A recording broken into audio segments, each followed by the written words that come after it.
Alright folks, welcome back. Just another real quick one here. In this video, I'm going to show you guys how you can repair holes, loose rivets, any light scratches or gouges in your aluminum boats with these aluminum brazing rods. And yes, I know this is not welding. I put it in the title because I know that's what most people are going to be searching, is how to weld aluminum.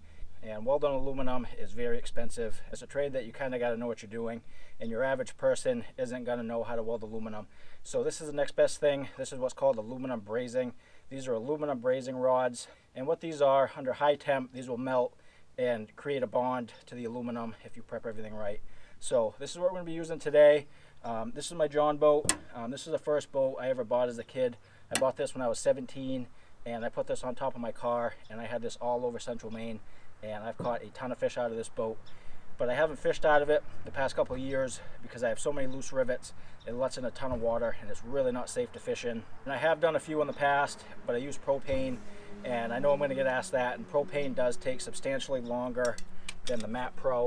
I recommend using this Mat Pro gas. It'll cut your time down substantially, and the propane does work. It gets it done, but it does take substantially longer. So we're going to get right into this, guys. I'm going to show you what I'm having for a problem and how I fix it. So here's a good example. I can take the screwdriver and almost pop that rivet right out. As you can see, I lifted it completely up on the edge there. This is really a problematic rivet.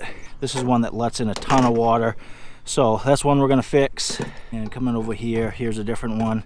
Same thing with this. I don't know if you guys can see it that well. I can completely lift this up, move it around. I can completely spin it. So this is another problematic one. So we're going to fix these. I'll show you guys how I do it.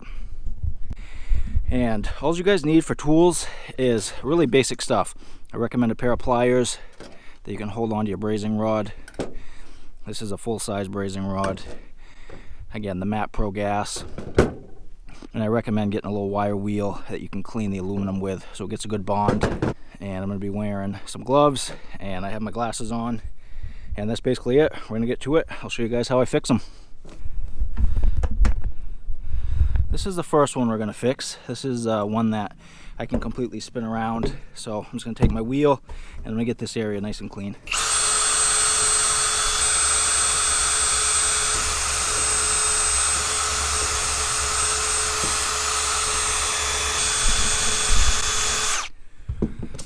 And just like that, you want to get down to shiny metal.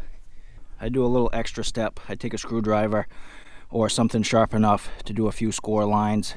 The last I knew, the manufacturers didn't recommend doing this, but just something I do just to give it a little something extra to grab onto. And what I do is I start with a little lower a heat, because you don't want to overheat this because this can warp. But if I notice I'm not getting enough heat, I'll turn it up. And what I'm doing is just a few test runs. You can see it's flaking off, but it's not actually melting. So I'm just going to leave them there as some test pieces. And we need a little more heat.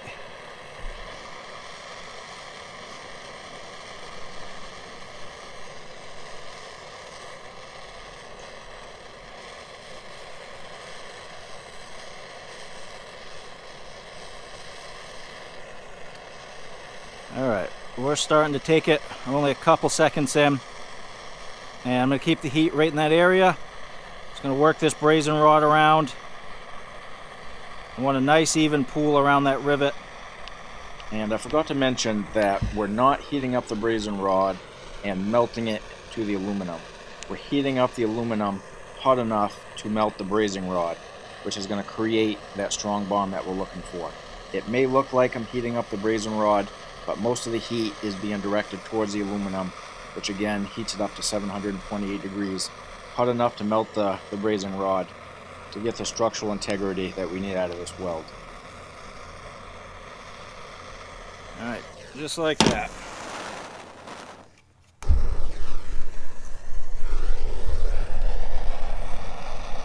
Alright, here we go. Last one I'm going to show you.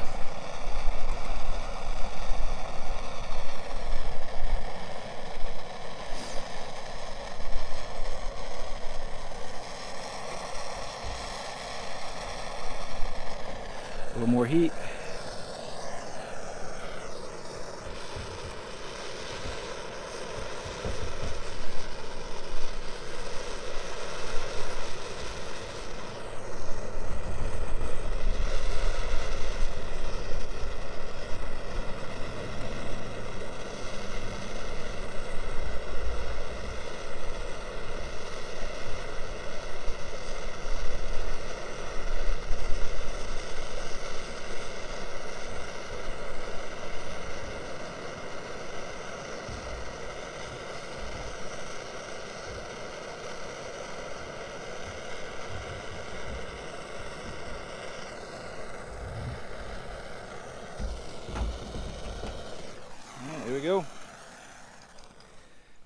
came out really good.